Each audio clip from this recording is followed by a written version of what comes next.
Thank you for coming. New place. Some people have been here before, others have not. Enjoy the ambience here. I'll introduce Jason from Monkey Inferno. What we will do tonight, just a quick agenda and overview, is we'll go through the Bebo introduction, a new platform. Some of us, you remember the name from before as a social network that went to AOL and now came back here. And so we'll go through that. And then we'll have a strategic discussion around market size, rationale, investors' views from Ben Wilson from Pacific Crest.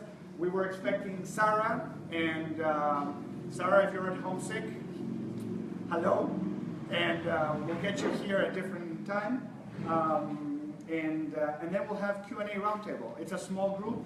We can talk about any topic that we care about later. So with that, Jason from Monkey Inferno. Great. What's up? Thanks everybody for coming. I'm Jason. I'm one of the founders here at Bebo, over at product of Monkey Inferno. In a second, I'll introduce Neil, our director of mobile.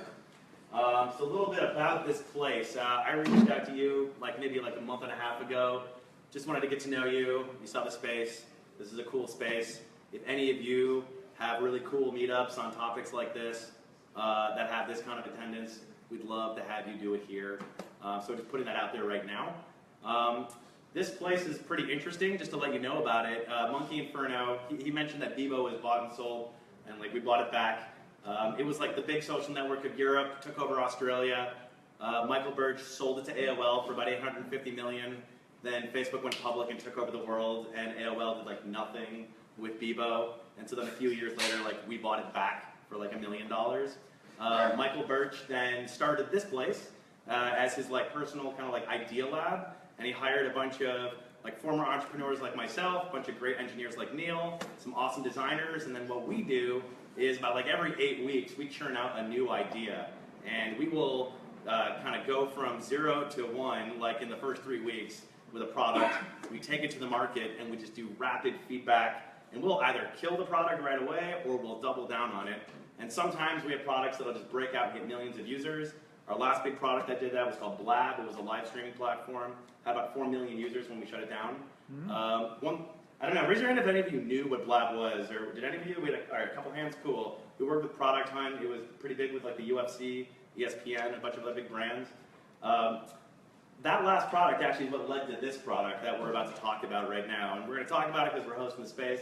We want to let you all know what we're working on. We basically saw on Blab, which was a live streaming product, where basically, like Periscope and Facebook Live, you could go live. And the one difference, though, was that an audience member could call into the show, and then their camera would turn on too. And you could have up to 4 people on camera at once. We'd record the whole thing, throw it to YouTube, the easiest way to make a show on the internet.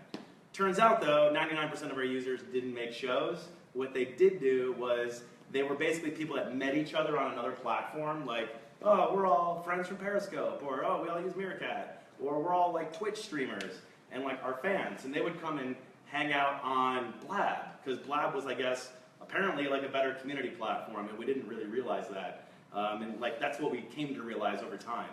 And so what we saw, we have this big hypothesis that a lot of people are meeting on interesting platforms around the internet that are inadequate community platforms for that place.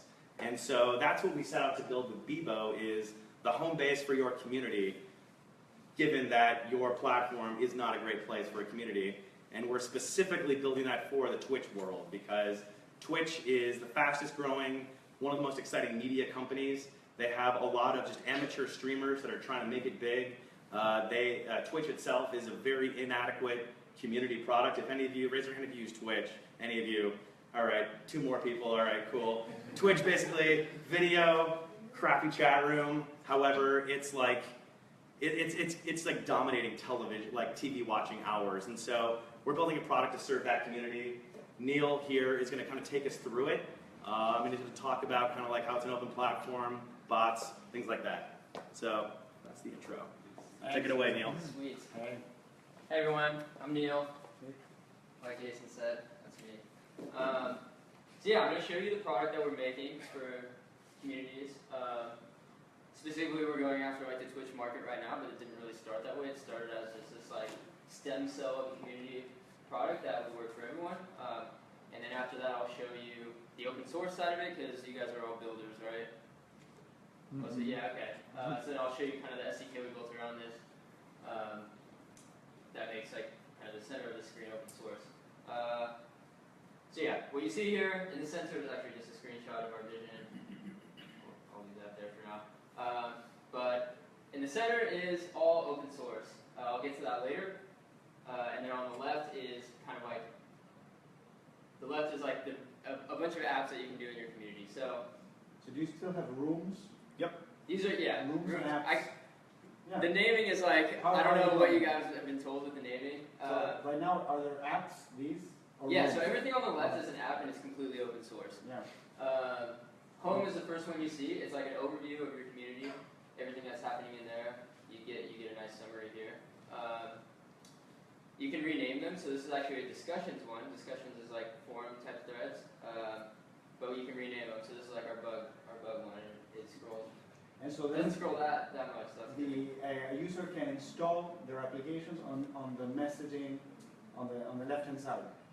correct. So if I go into group settings, I'm an admin of this group, so I can change all these. So these are like the current, actually in here they're called channels. So naming aside, Channels.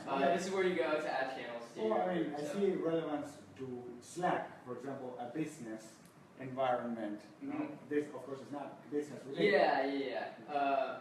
And Slack is a good parallel for a way to think about this. Slack is also for communities and teams more so. It's been retrofitted to be a community product. We wanted to build communities first. That's why we have things like discussions. We have things like stories where your entire community can put pictures up and draw on them and things like that. All of this stuff is made with our SDK. And I'll give you like a And little... then, do you have any discovery for the channels or for additional channels? We'll be adding a discovery element in the future after we do a big kind of user acquisition campaign. Yeah, like Jason said, we worked really fast here. This is kind of like, this vision was put together in a few weeks. I can tell you guys that I've been here last month. This is new. Mhm. All this is Yeah. new. What I saw was on mobility, strong on mobile. Mhm. Now it expanded Yeah, to the web. web, yeah. That's great. So actually here you can see like a bunch of the other ones you can add. Agar is like a game that you can play. You guys have heard of Agar. Hextra is another game. Music Lounge, people can put in songs from SoundCloud and listen to it together. So yeah, kind of the secret sauce going on here is that everything in the center of the screen is a website. Even on mobile, it's a website, and on mobile we have like a bridge between the web world and the native world. So that allows you to do some really cool things, and I'll talk about those. This is our SDK. It's really long. I don't want to get into everything here. I just want to point out some of the things that I really like. So with one line of code, you can call into a WebRTC channel and be on audio with anyone in the group. So if you go into, actually you can do a voice as well, or video as well. If you go into video, that's that. We do like our meetings, Sunday syncs on here to show you the code that it took to do this. Video. Well, the code that it took to do this.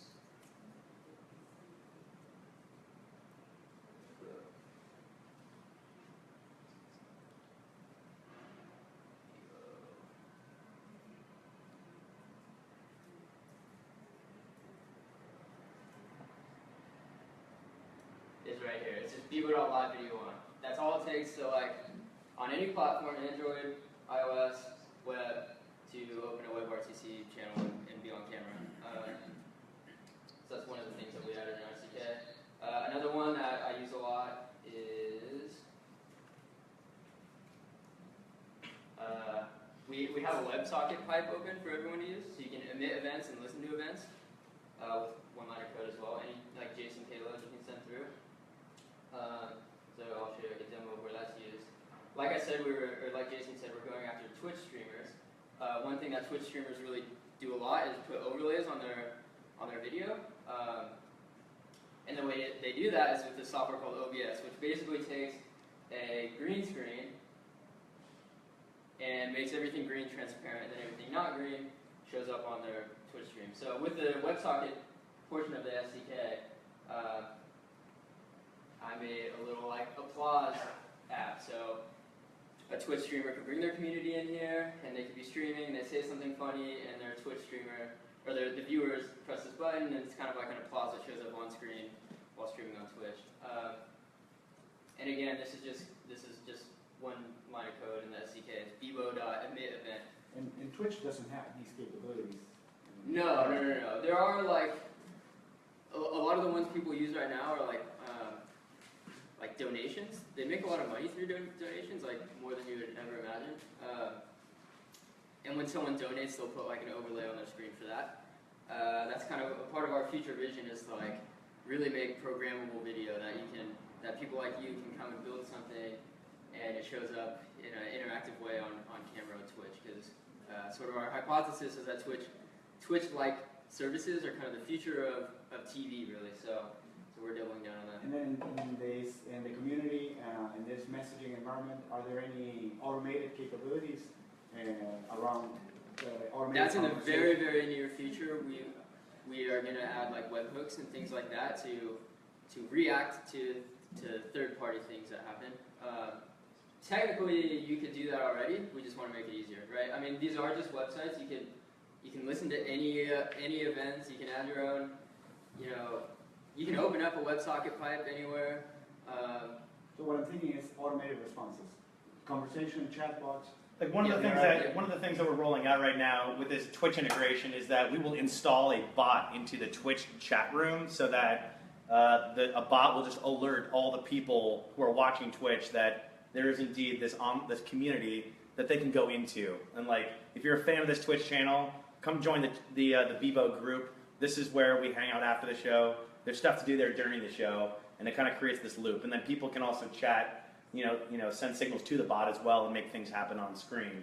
And the idea is, these little things that Neil's making, a lot of this is, like, we were power users of Slack. However, we were just dissatisfied with it only being chat. And we just wanted to have more interfaces. And so we added, a video interface and an audio channel and threaded comments. And the best way to do that was with basically like websites. And so anybody can go to our SDK and they can make their own websites that kind of go in here, and they're just a part of the app. And so we expect to see developers making more Twitch integrations that are interesting graphics. We expect them to build bots that pull people into the platform. And we expect to expand to more than just Twitch. We'll be like OBS, but be streaming to YouTube and Facebook Live. Yeah, eventually we want the Twitch streamers to come here to record themselves and do all that. And, Twitch has that HLS 45-second delay. We want it to be real time. We want to bridge that gap between a streamer and their community. And that's kind of our long-term vision with this whole platform. Yeah. Great. Thank you. Any questions? Yeah, so it's called, Bebo. What's the product called? The product's called Bebo. so Yeah. this is the total. And right now, you could go to bebo.com. You could start your own Bebo group. So this is all launched. This is all launched. This is out there. We're putting out desktop apps this week. We have Android, iOS. We're on the web. And if you use it, you'll see big changes every week. Basically, it'll be a wild ride. Yeah, it will. Yeah. How big is your team? Our team we have 12 people on it. Actually, we have three of those people are building Loop House. We have another product that we're building. We have two competing teams right now. Go Team Bebo. If we win, then we get the other three people. So that's kind of how we do it here. We basically have competitive products, and then the winner, after you hit like a time box milestone, gets the other team, and you kill the product. So you work in a gaming environment. Yep. Oh, you work in gaming? Yeah, but I'm saying you do. Oh yeah. It's competition all the day. Awesome. We're working with esports teams and streamers right now. So if any of you use Twitch, use Bebo. So note how we talk about messaging platforms, community platforms, on enterprise angle, clearly on the entertainment side.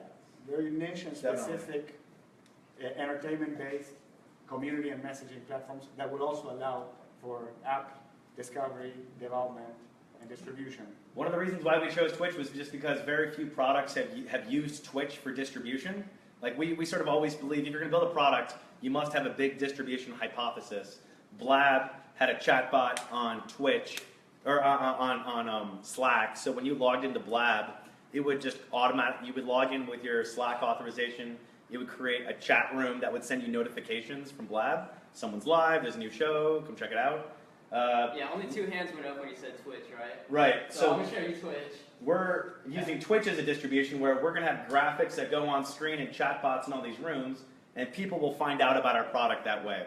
And nobody's doing that, and so we're one of the only companies that will be messing around kind of all over Twitch, and people will wonder, oh, what's this? Where did that come from?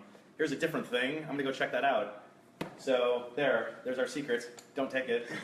No, do you have a deal with Twitch, or you're just doing it? No.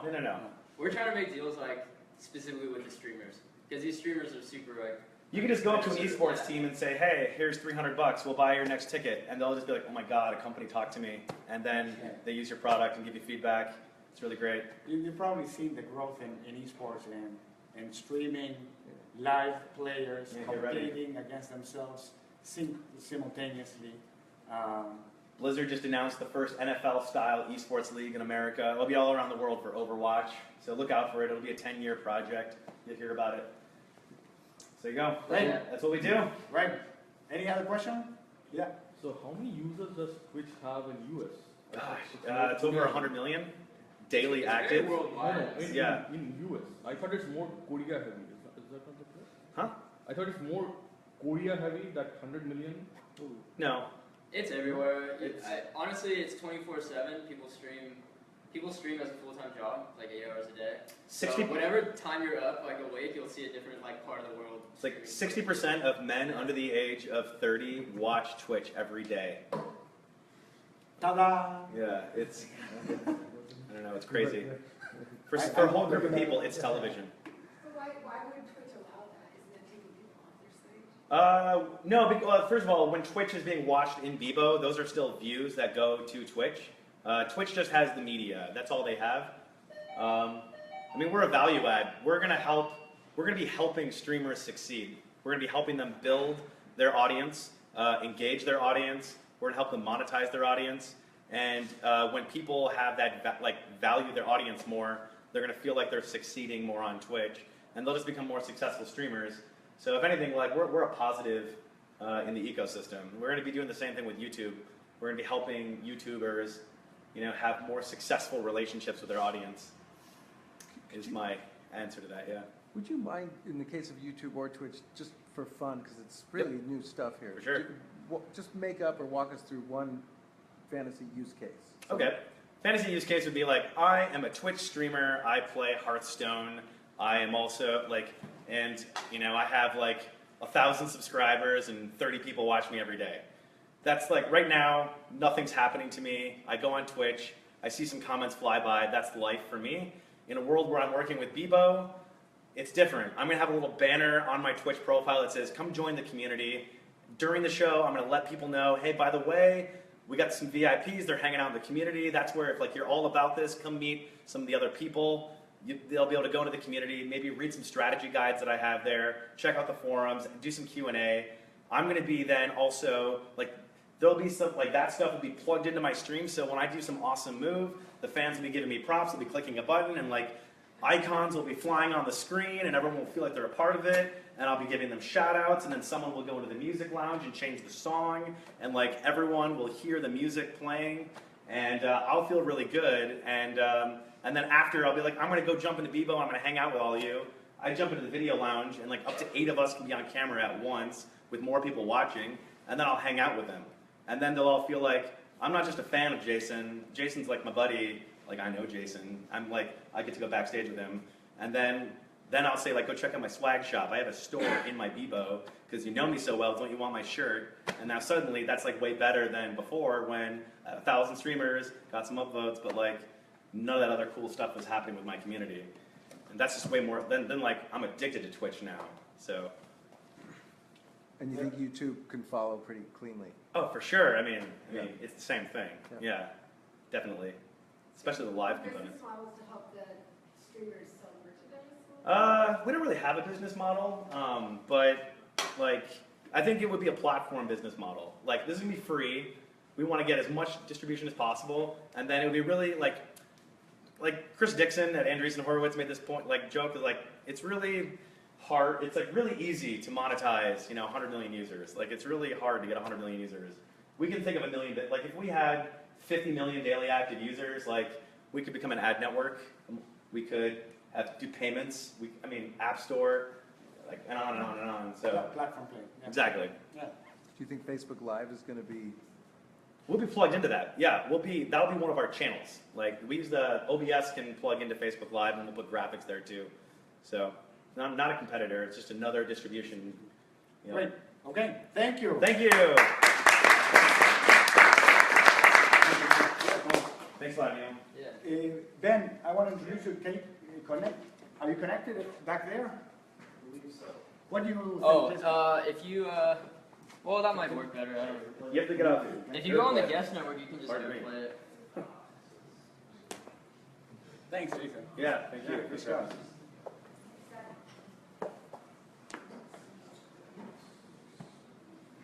Try plugging it in. I always say it, but are you on Wi-Fi?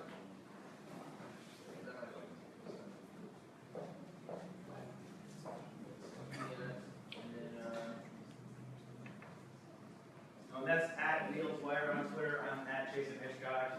If you reach out to us, whatever, we'll respond. We're active there. We want to talk to you.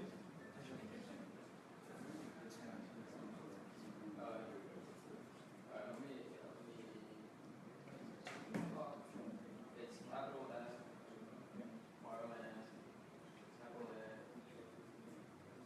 capital S, link. It's from a swing, again, an expedition.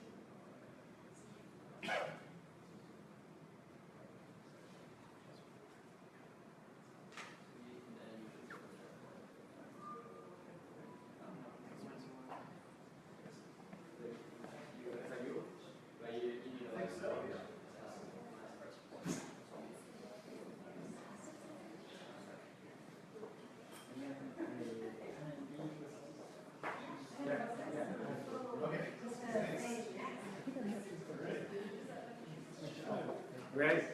So today we wanted to have a couple of speakers. Sarah Guo from Greylock. Today she told me that she's sick, she couldn't come. And Ben Wilson from Pacific Crest, who, if you follow finance, you'll see those are two different approaches. One is a principal investing approach, and the other one, Crest, is more of an advisory side, would you say? Yes. Let me introduce you to Ben Wilson, and please share your Thank you. background Yeah. so that the folks. Yeah, so I work for Pacific Crest Securities, which is a tech-focused investment bank in Portland. We're actually owned by KeyBank now. We were acquired a couple of years ago, but we still have a 100-person, tech-focused operation in Portland. So there's two sides to the business.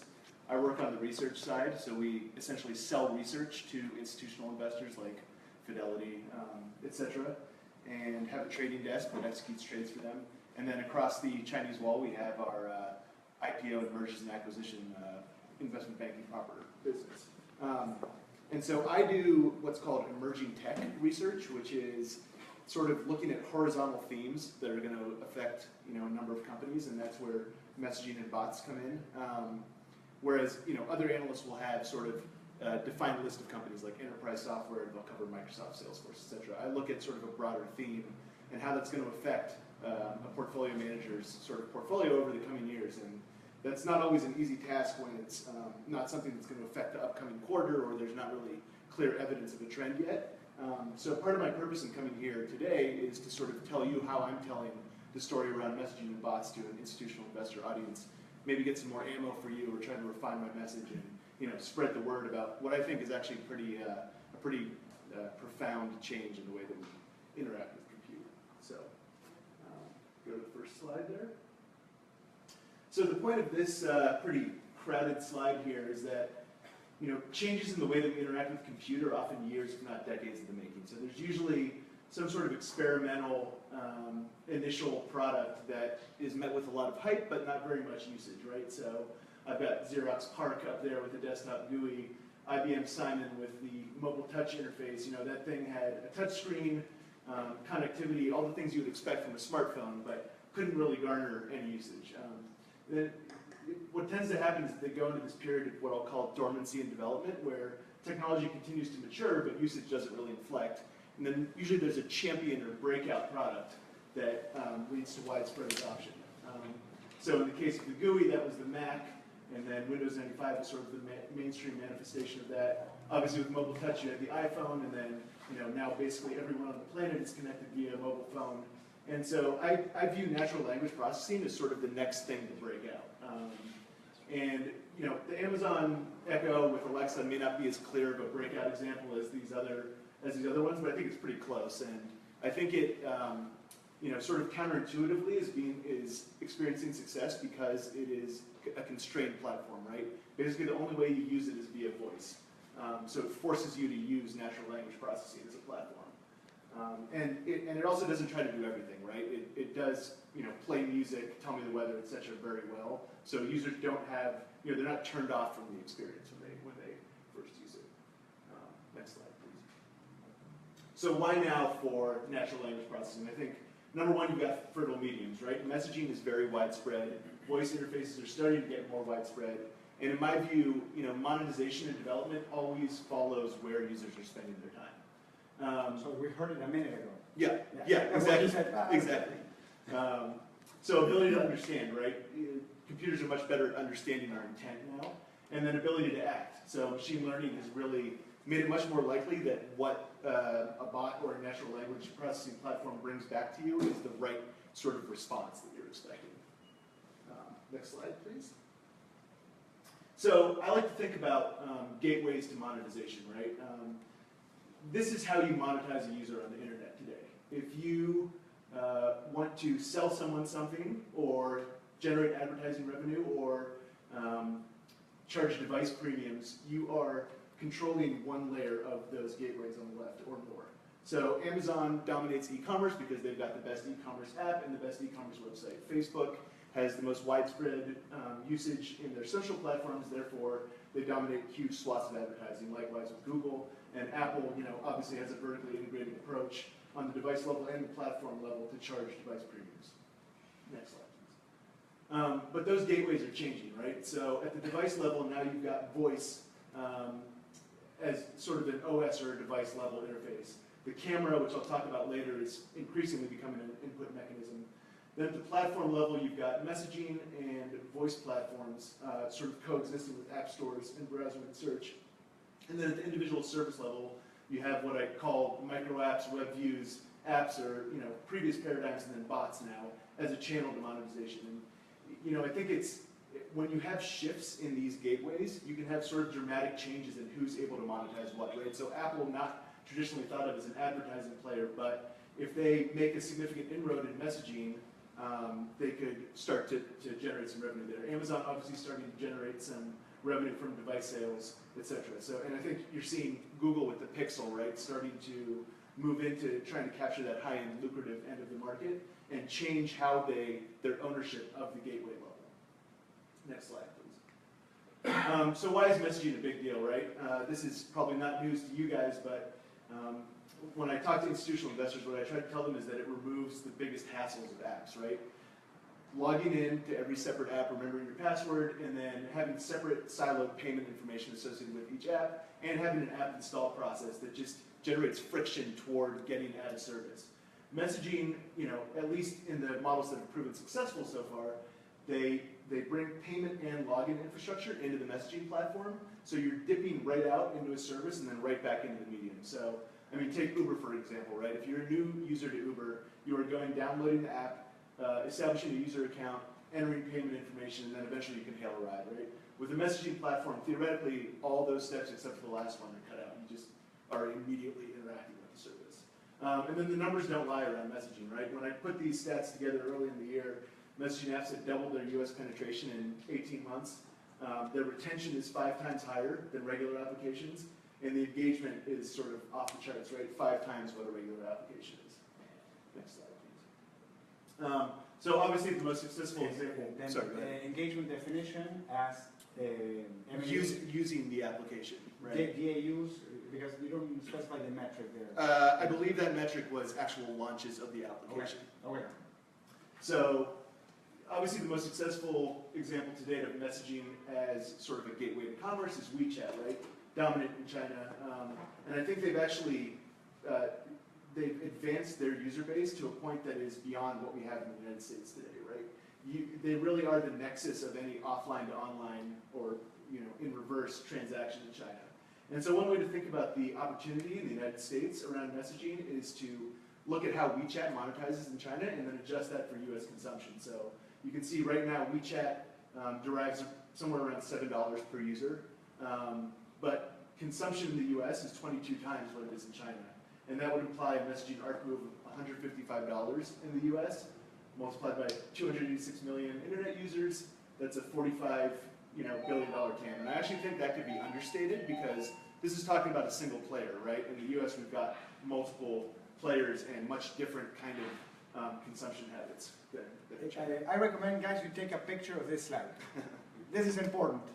Market size. Any company you start, any product you launch, you need to tell your investor why it's relevant. Absolutely. Ben is helping you with Putting billion in the title of your deck will. And I do a follow-up question. Yeah. So this is assuming this is consumer, this is consumption. You say commerce, you're talking Correct. about. Correct. So like if we're looking at an enterprise SaaS. Again, why this is a complete underestimation, right? Because this doesn't include anything around sort of enterprise monetization. WeChat's, mostly a consumer-focused kind of. Yeah. And then the second point, I guess, is kind of, well, actually, I'll let you keep going. I've got a follow-up question later. Okay, so next slide, please.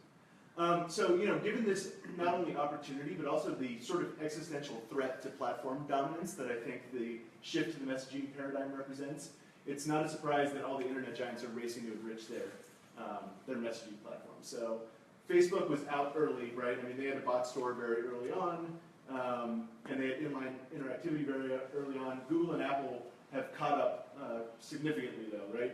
Apple's now got a bot and micro app store. They've got integrations in line with chat. Google's taking, sort of the intelligent assistant route, really pushing that with Allo. Although I think they may struggle to sort of unify their Hangouts and Allo user bases and figure that all out. And then Facebook's really taking this next step now into commerce, where they're offering inline purchasing in the messaging platform and then allowing businesses to build custom web views, which is a lot of how WeChat operates in China, right? Is through a web view where you can make a purchase. And I think, if you listen to Facebook's most recent earnings call, they sort of have to move into commerce because they're starting to realize that advertising is not going to get them to continue their current growth trajectory forever. Next slide, please. So, in order to measure, messaging platform developer support, we went to where you go, where you're looking for an answer for anything, which is Stack Overflow, and just sort of queried posts around activity for each platform, right? And you can see Facebook Messenger, no surprise, first mover advantage there, but what was surprising to me was that inflection in iMessage that occurred around WWDC and then with the launch of iOS 10. So the last time I checked, iMessage was actually exceeding Facebook Messenger in terms of activity on Stack Overflow. This is, the Microsoft bot framework. You can see that x-axis is kind of screwed up over there, but they've generated significant activity for their bot framework, although it's kind of leveling off now. So it'll be interesting to see how it works with, a multiple environment targeting platform versus specialization around an individual platform. Next slide, please. Yeah, we ran the same exercise for voice platform support. Again, no surprise, Alexa in third-party support, showing that nice sort of first mover advantage. But again, Siri kind of came out of nowhere in conjunction with WWDC and the launch of iOS 10. And it's not that surprising when you consider, the lucrative user base that's on iOS 10, right? I mean, it's, I think, 15% or something of the installed base of mobile devices, but absolutely owning that high end, and that's, where developers want to target. Next slide, please. So a little bit about the camera as an input mechanism here. I think the first action that a user takes on a mobile device is very important, right? So it might be sending a text message, checking your social feed, whatever, but increasingly it's taking a picture as your first interaction with the device. And increasingly, that is not with the default camera app, it's with an app like Snapchat or Instagram.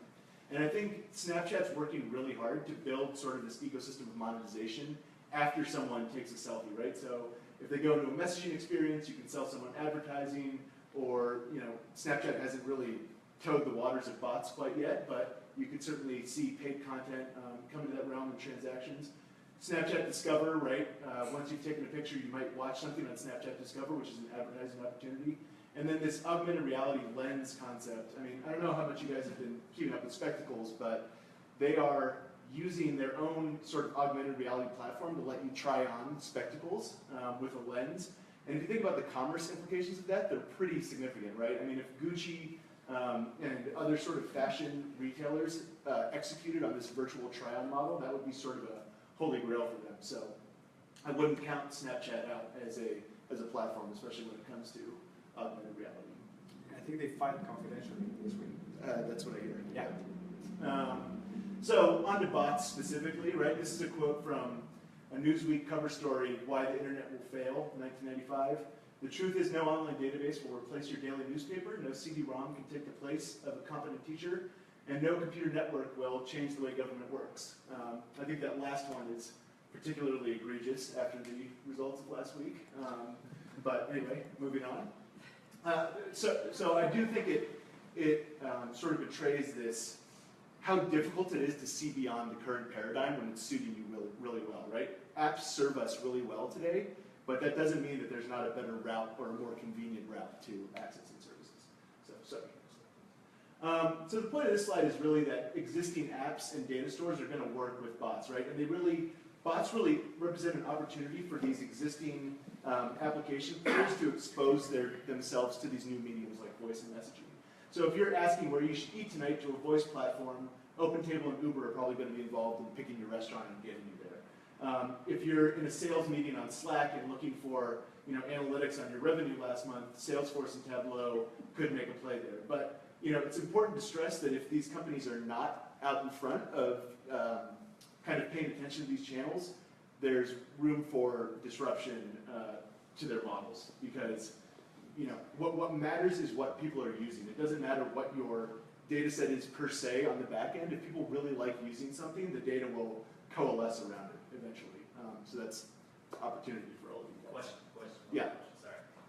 How do you, maybe more on like competitive landscape, like what's your messaging around, like, let's say there's an established or entrenched vendor, right, and your bot, I guess maybe it's more around like offering duplicative services, or do you think a company can go bot first and beat someone? I guess it's more about like the development experience. It's kind of a weird question, but I'd be curious. Well, so what I'm telling institutional investors and then companies when I meet with them is that if you have Salesforce and Tableau in your portfolio, you should be asking them what their bot and conversational strategy is, right? And if they don't have one, you should be asking questions. And then as a software executive, you are going to start getting asked some questions pretty soon that you might not like on your conference calls. And actually, Google's earnings call just recently, someone asked, what happens to your ad revenue in a voice-driven world? How does the AdWords model translate to voice queries? You could tell that they were kind of taken off guard by it, right? They didn't have a succinct answer to it, and then another analyst asked a follow-up question afterwards. So I would say if you're not paying attention to it on either side, you've got a problem right now. I don't know if that answered the question. No, that's good. So I think bots can be more than conversational too, right? I see a lot of use cases where they can sort of do these mundane activities that might be relegated to an assistant or the sort of knowledge worker himself. So I have here a bot sort of going out and intelligently pulling your LinkedIn network and generating a custom set of emails for each individual. Instead of just doing a mail merge where you replace everyone's name, now you're getting a custom email tailored to that person, and the salesperson is sort of approving that message through the bot. And then, scheduling meetings with clients right across the country. There's an opportunity for bots to act, and I think there are bots that operate in this capacity already, but act as sort of a virtual secretary, coordinating between schedules and finding available times, and then doing the booking for the user.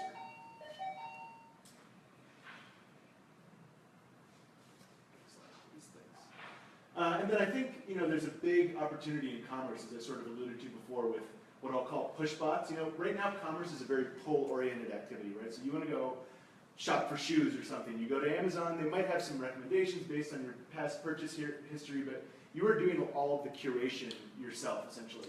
And I think if executed right and not sort of intrusive, a bot that acts as your personal shopper and sort of surfaces recommendations for you could be a really successful new commerce channel.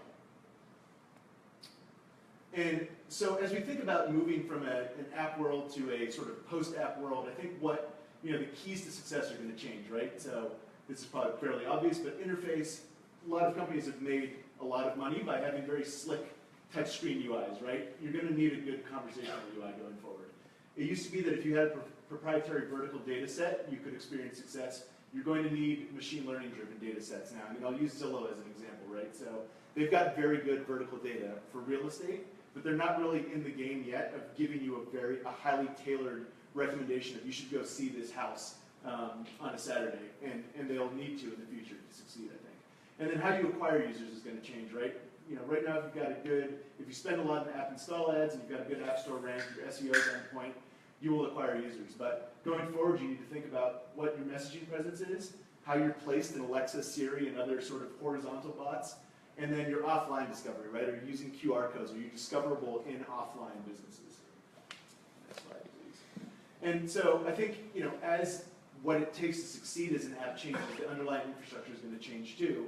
And you're going to see cloud services act a lot more like proprietary operating systems than these generic providers of compute and infrastructure. So they'll use their aggregate vertical data and offer you a machine learning API to run your own data against that vertical data.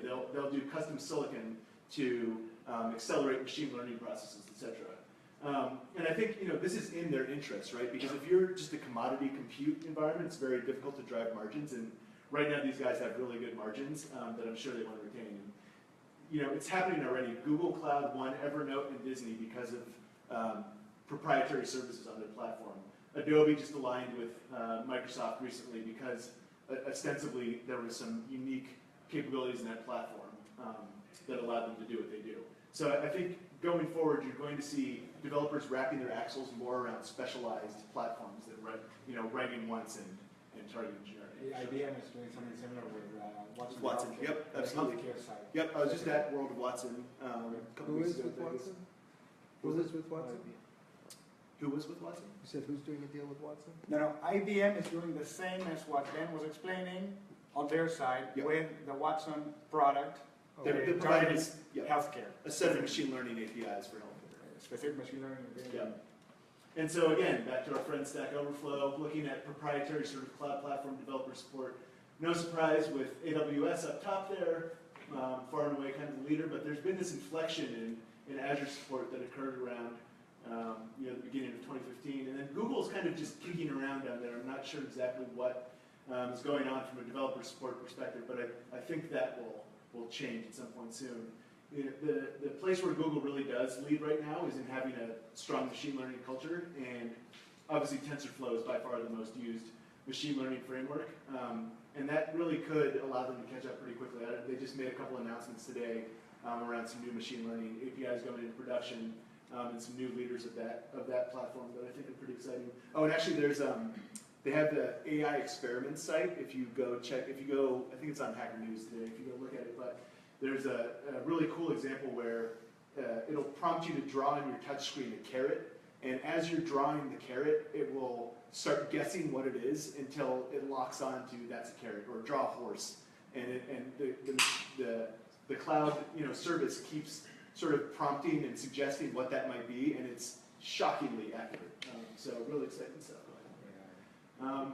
And that's all. Thanks a lot for your time, and hopefully you guys can kind of give me some ammo to go back to the institutional investor community with about these topics. Great. Well, let's open up to any question from the audience. There you go, Jeff. Questions over here. So for a lot of companies looking into finance, for financing, what are you seeing? So we closed a seed round. Yep. But on the institutional side for A, what are you kind of seeing both, I guess, in terms of what happened at the election last week, but also just what's happening in the capital markets? What are the thresholds traditional SaaS or consumer apps? Yeah, that's a great question, and it's very squishy right now, is the honest answer. I don't think people know how to measure bots right now. They don't know how to measure engagement, and they don't know how to measure, and then the monetization is scarce, to be frank, right now, right? So I think from the crossover side of things, it's pretty dry right now, but I think you could see that turn on a dime actually really quickly going forward here. I mean, you watch what the internet giants are doing, right? And institutional investors are usually about 2 steps behind that, but they will catch on eventually. So I can't really give you sort of a threshold that you need to hit or something like that, but I would say that if you're helping an incumbent company expose their sort of resource set to the channels of messaging or voice, you'll see a lot of interest both from an acquisition perspective and then potentially from a funding perspective. Incumbent company meaning an established vendor in your space Yep. that is actually deriving revenue dollars from space, and you're coming in from behind, Exactly. solving the same problem with a new messaging interface. Yeah. What else? We have Ben here. Let's ask him questions. There you go. So business models, they're going to be different, and I'm wondering what your thinking's been to date on how they might be different, specifically vis-a-vis apps and traditional web-based, all 3 of the bubbles. Yeah. Well, so like I mentioned Google right before and sort of difficulty in answering the question of how are you going to monetize an AdWords type model through a voice query system, right? Do you think it's fundamentally different?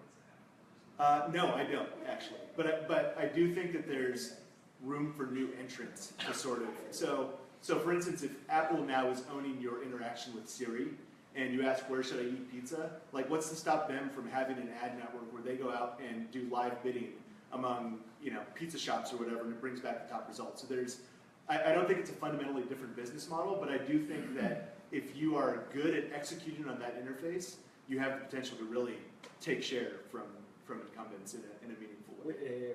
Another area to think around that is bots as a distribution channel. What Ben mentioned, this algorithm that can ship out and auction pizza, the messaging platform as a distribution capability allows for the ones who control it to put in front of you what might be needed at the time that you need it. And so one example might be that, un